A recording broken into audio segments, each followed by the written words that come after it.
loses a close, tough fight to Terence Crawford. I don't know. But he's gotten older. He's grown out of division. Who? I'm just saying. Yeah, but so is Terence Crawford. You can't make the weight. But so is Terence Crawford. I picked Terence Crawford because he started 135. Floyd started 130. He turned pro. He's 100. I mean, Max really has earned the right to an opinion. And his current opinion is that Terence Crawford is the greatest of all time. Now, I will tell you, Max is a fan. I can relate to this. I got in there and I did the sport, and there are times that there is a credibility that will come along with me for having done the sport. But I'm the same as Max. Good Crawford is, you know what I mean? Especially being 30, what is he, 38? Something like that, yeah, 38. So listen, to do what he done in the manner he did it, moving up 2 weights, in my opinion, in my humble opinion, one of the greatest to do it. What truly defines greatness? An undefeated record or the courage to face anyone, anytime? Max Kellerman breaks down the highly anticipated Mayweather versus Crawford clash, highlighting the contrast in their careers. He notes that Floyd carefully selected opponents to protect his record, which gave him a deep resume but often drew criticism. On the other hand, Terence Crawford never avoided challenges, facing whoever stepped up and consistently proving himself. Despite Mayweather's legacy, Kellerman leans toward Crawford, believing his fearless approach and willingness to fight anyone give him the edge. It's wild, because if you look at Floyd's resume, it's much deeper than Crawford's. And Floyd was faster and he had a better defense and all that stuff. But Floyd picked and chose when he fought guys, especially once he left lightweight. He wiped out the junior lights, bring him. Lightweight, he jumps up to Jose Luis Castillo first thing. A lot of people think he lost the first fight, I didn't, but then he won the rematch. But once he left lightweight, he was careful about when he fought guys. So even though his resume is deeper with names, people remember, but he didn't want it with certain dudes at certain times. Crawford, we all witnessed, even though the resume is thin in certain ways, he wanted it with everyone the whole time. Oh, yes. That makes a difference to people. Kellerman has been consistent in questioning whether Floyd Mayweather truly deserves to be ranked #1 on the pound-for-pound list. While acknowledging Floyd's technical brilliance, Kellerman argues that achievements alone do not make him the best of all time. In his analysis, he draws attention to Terence Crawford, who has captured titles across 4 different divisions, a feat that places him in the same conversation as Manny Pacquiao. Pacquiao's legacy was defined by moving up weight classes while conquering champions along the way, and Kellerman believes Crawford mirrors this path. To him, it shows that greatness is not about maintaining an undefeated record, but about daring to take risks across divisions and facing the toughest opposition available. No one has ever been a 4-division champion in boxing. Not a real one. Oh, Pacquiao won 8 and Oscar De La Hoya won 11 and this one won 15. No, I'm talking about Ring Magazine champ or lineal champ. You are the champion of that division. Manny Pacquiao was the first dude to really win 4. Floyd gets credit for 4 for beating Canelo, but that wasn't at the junior middleweight limit. I don't count that. I don't count that. Terence Crawford just joined Manny Pacquiao as the only legit 4-division champion in the history of boxing. Another sharp critique. Kellerman emphasized that Mayweather carefully managed his career to maintain his undefeated record. He pointed out that Floyd often chose opponents who were either past their prime or strategically less threatening. Early in his career, Mayweather was celebrated for his sharp defensive style and skill. But later, he prioritized fights that offered more financial gain than competitive challenge. This shift led to criticism that his perfect record was more of a business plan than proof of absolute dominance. Kellerman's point is that while Floyd was great, his matchmaking strategy diluted the value of his zero because fans wanted to see him in genuine danger, not in calculated mismatches. Fighting everyone right up until the point where he started to make money. But as much credit as you get for making, the primacy of business, for making business your priority, well, that comes with trade-offs. Because when you make business decisions constantly, sometimes your athletic achievements won't be regarded in the same way as if you made athletic achievements your priority. That said, Mayweather has accomplished tremendous amount athletically. But the 3 fighters he didn't fight, Antonio Margarito, Manny Pacquiao, when he was obliterating De La Hoya, Hatton, and Cotto, and Shane Mosley when he still had something left. And while he will wind up fighting Pacquiao and Mosley, it'll both be, at the right time for Floyd. That said, what about at the right time? Floyd, he's also ancient. A fighter approaching 40, fighting at the level Mayweather is fighting, is unheard of. Mayweather, until recent times, would be considered one of the greatest older fighters. That would be the whole story. Oh my God, can you believe how old Mayweather is? It was a little bit unfair to Floyd. Say, well, you're picking these guys at the right time. Floyd is Praise for Terence Crawford as possibly the greatest pound-for-pound fighter of all time sparked backlash from some fans and analysts who remain loyal to Mayweather's legacy. Critics argued that Kellerman was too quick to elevate Crawford and that his career still has more to prove.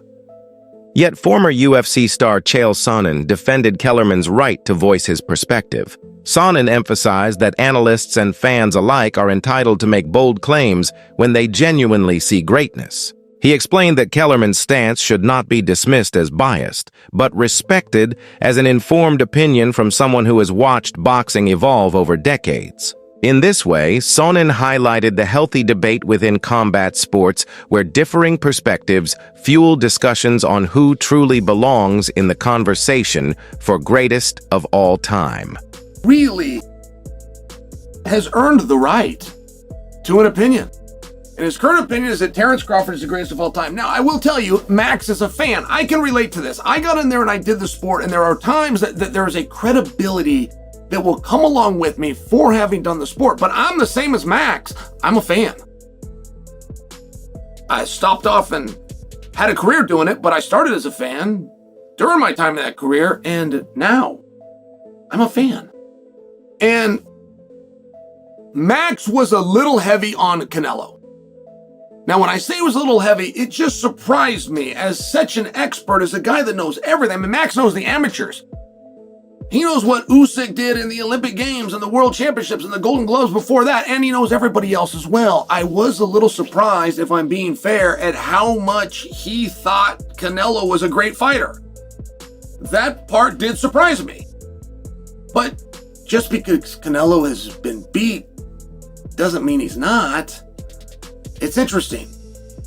Canelo's had some really hard fights, and by the way, he's had a lot of them.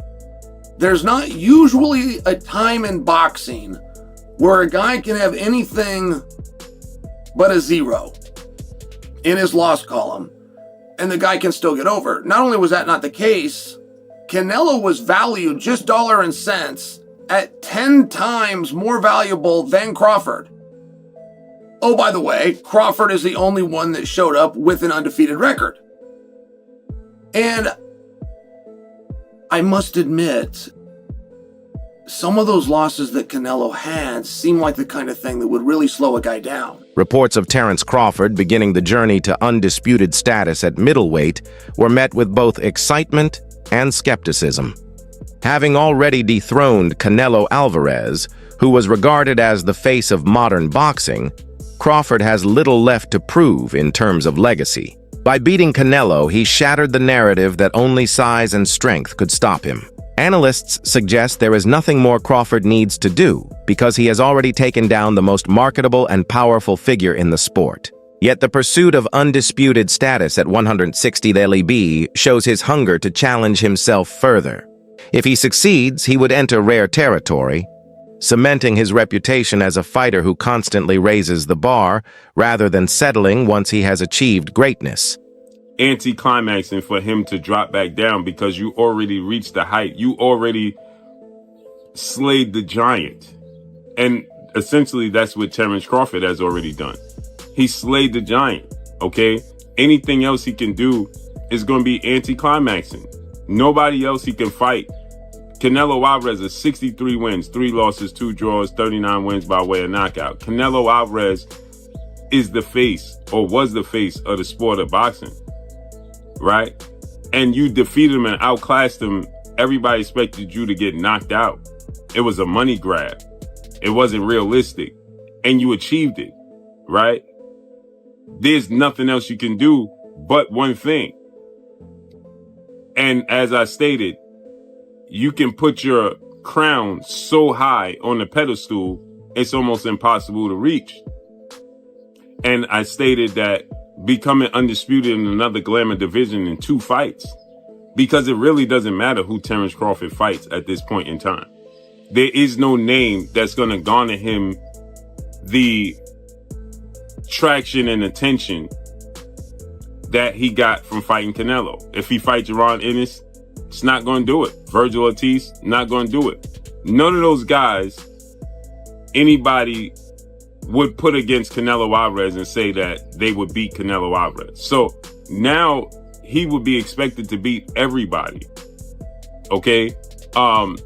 Sebastian Fundora, the Towering Inferno, because of the size difference, he's 6'6", 80 plus inch arm reach, right? At fighting at 154 pounds, that would be attractive. The discussion turns to the greatest of all time. Kellerman firmly rejects the idea that Mayweather automatically holds that position. He argues that Floyd never took the kind of risks that define legends. While his technical perfection is undeniable, Kellerman believes that greatness requires more than defensive mastery and financial success. Legends like Muhammad Ali and Roberto Duran risked their legacies by fighting the best regardless of timing or advantage. In Kellerman's eyes, Mayweather did not embody that same fearless spirit. This is why he pushes back against the narrative of Floyd as the greatest and instead looks to fighters like Crawford who continuously prove themselves against dangerous opponents without hiding behind business strategy.